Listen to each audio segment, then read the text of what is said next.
Ya, estoy enfrentando la justicia. Ellos dicen que vengo por aceptación de cargos. En ningún momento yo personalmente renuncié a la aceptación de cargos. Yo también estoy pidiendo justicia. Y la justicia tarde o temprano llegará. La mujer que acaban de ver en sus pantallas es María Fernanda Bonilla y está dando esas declaraciones a la prensa siendo la principal acusada de haberle quitado la vida a Melissa Palacios. Como pudieron escuchar, ella quiere que se le juzgue por un cargo de homicidio en estado de emoción violenta y no por un asesinato. Y aunque la mujer se muestra muy segura dando su versión de los hechos, un audio recientemente descubierto arroja muchas dudas sobre su versión.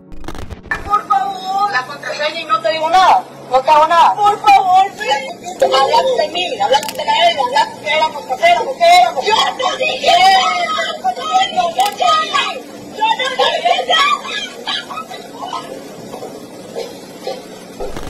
Este audio que ustedes acaban de escuchar tiene la voz de Melissa dando unos gritos desgarradores y fue extraído de un video que está circulando en las redes sociales. Con esto, como les repito, el caso puede dar un giro increíble. Si quieren saber todo lo que está sucediendo en este caso, quédense conmigo hasta el final del video.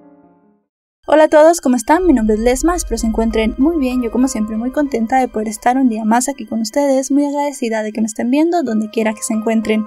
El día de hoy tenemos un caso sucedido en Guatemala, el de Melissa Palacios. Acompáñenme a ver todos los detalles.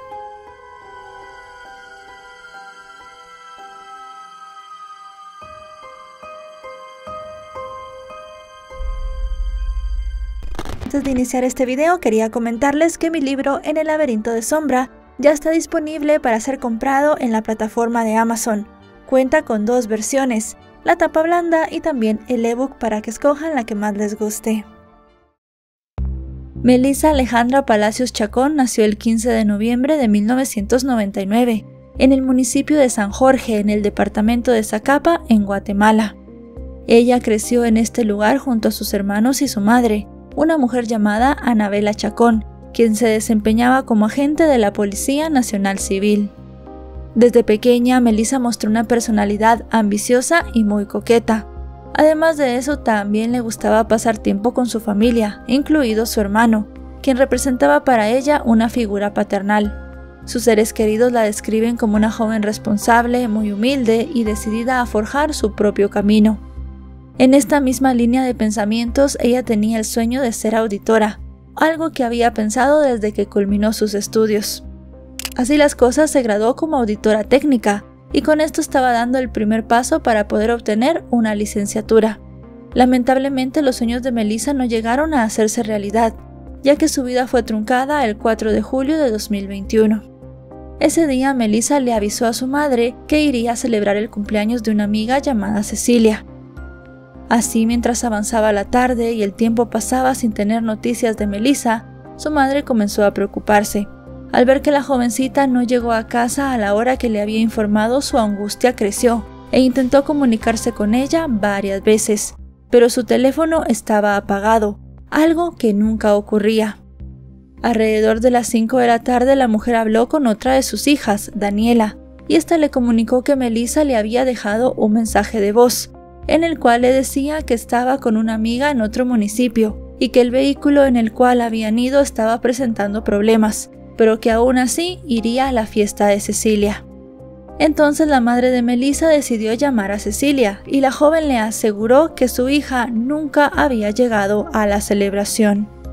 Esto era un comportamiento completamente extraño en Melissa. Ella no salía de su casa sin permiso ni se desaparecía de esa forma. Así que Anabela, cumpliendo su rol de policía, fue hasta una subestación para presentar la denuncia, lo que activó una alerta Isabel Claudina, que es la alerta que se utiliza en Guatemala en los casos de mujeres desaparecidas. Las horas posteriores fueron angustiosas para la familia. A medida que la información sobre la desaparición de Melissa se difundía y su imagen circulaba en medios de comunicación y redes sociales, la desesperación se hizo palpable para Anabela. El tiempo pasaba y la incertidumbre se intensificaba. La mujer fue a buscar a Melissa a hospitales y morgues, pero no había rastro de ella. por lo cual, ya no teniendo otra opción, la mujer decidió llamar directamente a Cecilia, exigiéndole detalles sobre el paradero de Melissa, pero ella repitió lo que ya le había dicho, que la jovencita nunca había llegado a su casa.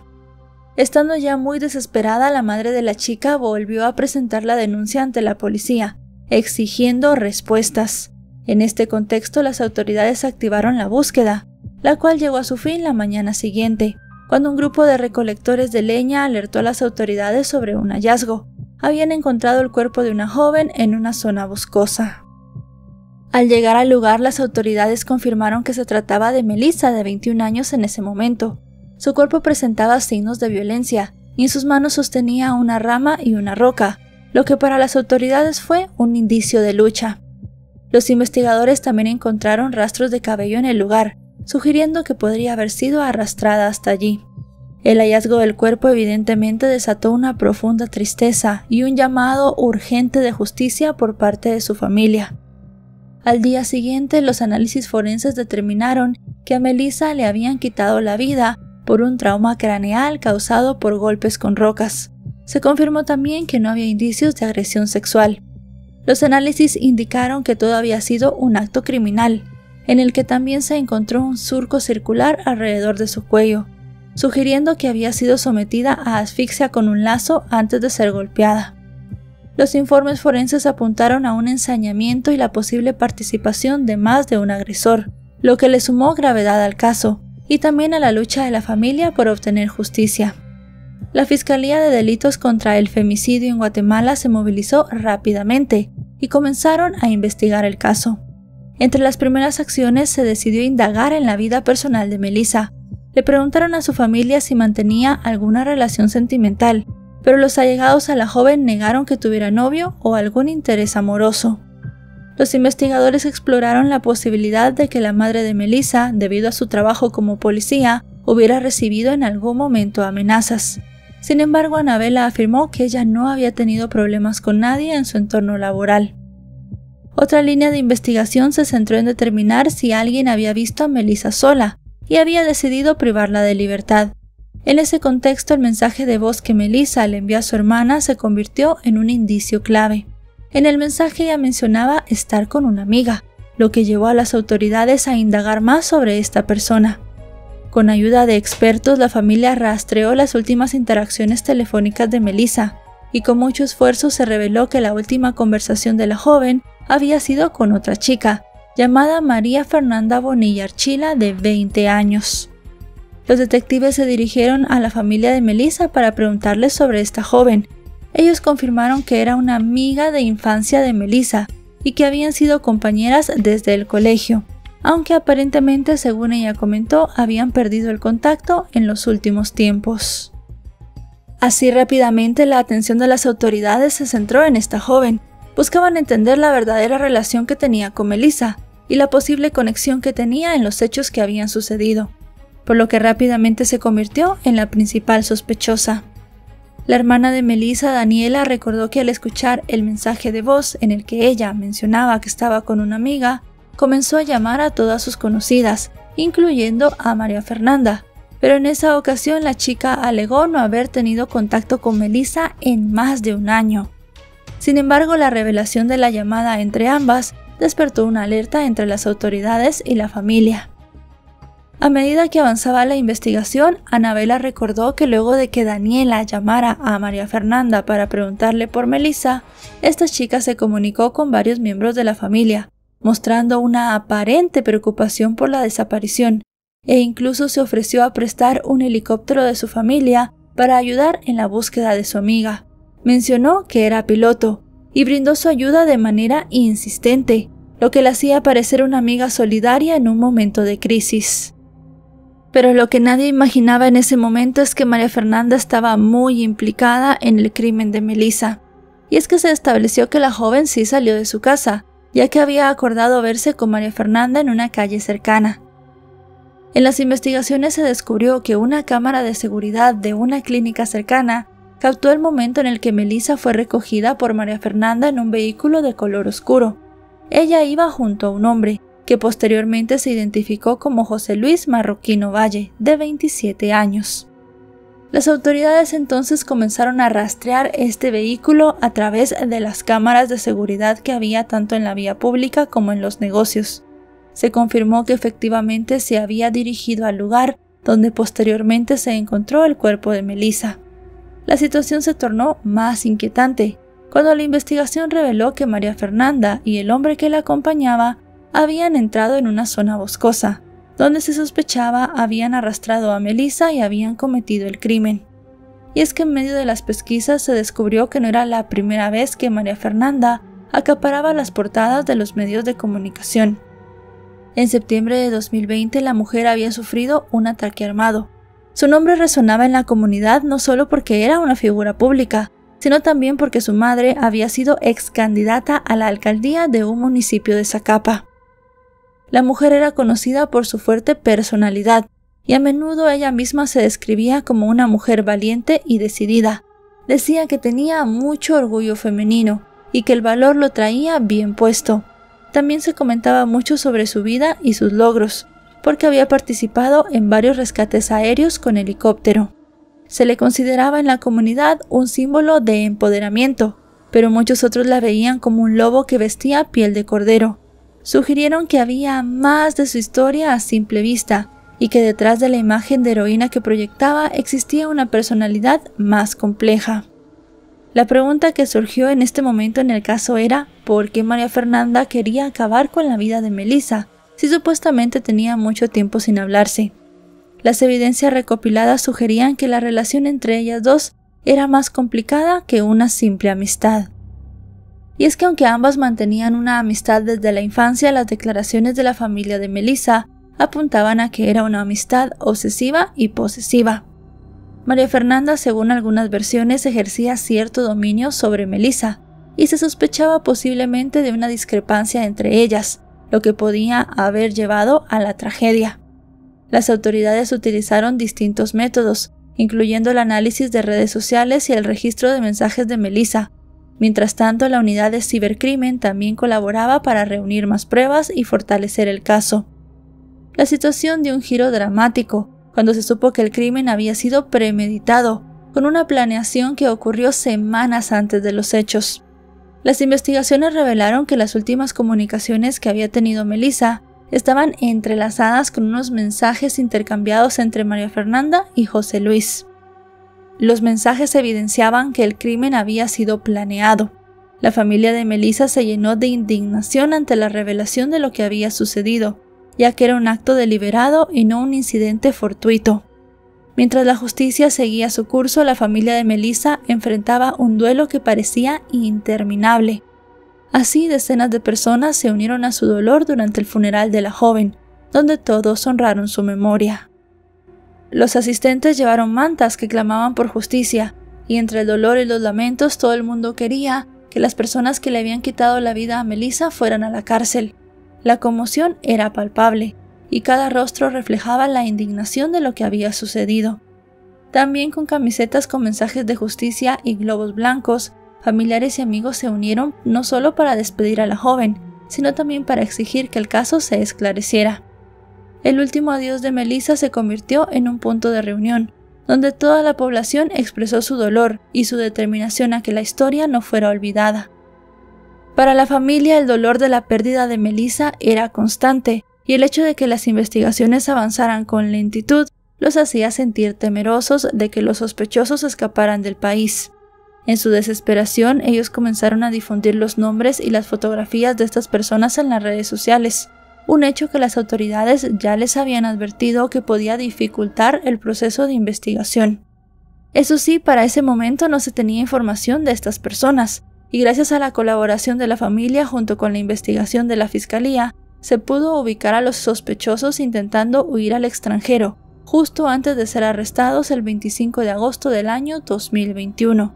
Estaban ocultos en otra localidad de Guatemala, en San Lucas, Zacatepeques.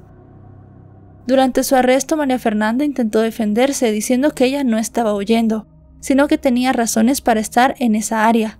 Todas estas razones estaban relacionadas con su trabajo como piloto. A pesar de ser arrestada, su actitud fue enérgica. Indicó que se reservaría su derecho de hablar y que solamente daría sus declaraciones ante un juez. En ese momento se destaparon más detalles sobre la naturaleza del crimen, sugiriendo que, como ya sabemos, el trabajo no había sido de una sola persona, sino que habían participado varios individuos en el caso. María Fernanda, al ser confrontada por la situación, trató de eludir todas las preguntas, pero los indicios científicos y las pruebas acumuladas por la Fiscalía apuntaban a que existía un involucramiento más amplio. 2 semanas después de que estas 2 personas fueran detenidas, el 9 de septiembre de ese año, se les vinculó formalmente al proceso penal por el delito de femicidio y se les imputó una prisión preventiva de 3 meses, mientras la Fiscalía terminaba con las investigaciones. La familia de Melissa no había podido entender cómo María Fernanda, quien supuestamente era su amiga, había sido capaz de quitarle la vida. Decididos a obtener justicia y verdad, los familiares de Melissa continuaron enfrentando reservas y comentarios negativos de algunos miembros de su comunidad, pero jamás permitieron que eso mermara su determinación. Su mayor deseo era que se hiciera justicia y que los culpables de haberle quitado la vida a la joven enfrentaran las consecuencias. Sin embargo, su lucha tuvo muchos obstáculos judiciales, y el primero se dio en diciembre de 2021, cuando el juez a cargo de la causa benefició a María Fernanda y a José Luis, al cambiar los delitos de asesinato a homicidio en estado de emoción violenta. Durante esa audiencia, los abogados de María Fernanda argumentaron que ella había acabado con la vida de Melissa impulsada por un estado de ira, una justificación que el juez aceptó. Esta decisión provocó indignación en los familiares de Melissa, quienes se encontraban en las afueras del juzgado. En este lugar se armó una trifulca y fueron violentamente desalojados por un grupo de antimotines de la policía. En una conferencia de prensa señalaron que el juez no había tenido en cuenta partes muy importantes de la investigación, entre ellas unos intercambios de mensajes entre los 2 acusados, en los que discutían cómo iban a eliminar a Melissa. Estos mensajes se habían enviado entre ellos entre la noche del 3 y la madrugada del 4 de julio, justo antes del crimen. La madre de Melissa explicó que las pruebas ignoradas por el juez estaban disponibles en el expediente del caso, además que se tenían los registros de la aplicación de mensajería que habían utilizado. Esta evidencia contradecía por mucho la narrativa de la defensa, y se podía ver que no había sido un acto impulsado por la ira. La Fiscalía agregó que el crimen también tenía patrones de alevosía, premeditación, ensañamiento y perversidad brutal, pero el juez no tomó en cuenta nada de lo anteriormente citado. Además, en el caso de asesinato se estaba esperando una pena de 15 a 50 años de prisión, mientras que siendo un homicidio en estado de emoción violenta, las penas iban de los 4 a los 8 años. Debido a esto, la familia de Melissa denunció al juez, por lo que consideraron un abuso de poder y corrupción, argumentando que existía una supuesta negociación entre él y los familiares tanto de María Fernanda como de José Luis, esto para facilitar el cambio de delitos y permitirles acceder a la libertad condicional. En enero de 2022 el caso experimentó varios cambios. El juez se apartó del caso, argumentando daños a su honorabilidad por la difusión mediática de las acusaciones de la familia de Melissa. Luego de esto, el expediente pasó por manos de 2 jueces más, quienes también se excusaron, alegando que los familiares de Melissa habían dudado de su imparcialidad, haciendo comentarios en las redes sociales. Luego de estos cambios, el caso fue remitido al departamento de Chiquimula, donde la decisión quedó a cargo de la Sala de la Corte de Apelaciones. Durante el proceso judicial surgieron varios detalles, algunos de estos fueron muy impactantes para ambas partes. Una cosa que impactó mucho no solo a todos los involucrados, sino a las personas que seguían el caso fue la motivación del crimen. ¿Por qué María Fernanda había decidido quitarle la vida a Melissa? ¿Por qué le había pedido ayuda a José Luis, quien, hay que destacar, era su guardaespaldas, para atacar a esta joven? En las redes sociales se comenzó a hablar de que María Fernanda y Melissa habían tenido con anterioridad una relación sentimental. Recordemos que María Fernanda para este punto ya había aceptado que había cometido el crimen en medio de una supuesta emoción violenta. Una emoción violenta que según algunos medios se dio porque estas 2 jóvenes habían tenido una relación y al terminarla Melissa había iniciado una nueva relación sentimental, por lo que María Fernanda decidió escribirle y llamarla para verla y confrontarla por esto. había sido motivada por los celos y por la ira. Pero los familiares de Melissa negaron que ellas mantuvieran una relación sentimental. Dijeron que en realidad era María Fernanda la que estaba obsesionada con Melissa, que le hacía regalos de todo tipo, algunos incluso bastante caros, pero que Melissa ya le había dejado claro que no tenía intenciones de mantener una relación más allá de la amistad con ella. En medio de estos cambios también surgió una controversia, cuando María Fernanda realizó una transmisión en vivo desde la cárcel, en la cual habló de su proceso judicial y también aseguró que saldría libre. Tras el incidente, las autoridades penitenciarias indicaron que habían activado los protocolos correspondientes y que habían localizado un teléfono celular a María Fernanda que luego fue destruido. Esta situación generó mucha indignación en la sociedad guatemalteca por el uso inapropiado de las tecnologías en el sistema penitenciario. Así las cosas, en febrero de ese mismo año, la Corte Suprema de Justicia aceptó la solicitud de retiro de antejuicio contra el primer juez, quien perdió su inmunidad por haber modificado los delitos de los acusados. Además, la familia de Melissa denunció los privilegios carcelarios que tenía María Fernanda, como por ejemplo acceso a un vehículo, limpieza personal y cocina. Además de eso, también se dijo que ya tenía otros teléfonos celulares. En abril, el nuevo juez del caso rechazó la solicitud de la madre de Melissa para recalificar el delito como asesinato. Los familiares de la joven comenzaron a expresar de nuevo sus dudas sobre la imparcialidad de este nuevo magistrado, señalando que habían visto a familiares de María Fernanda ingresar al tribunal en horas de la noche y en días no hábiles.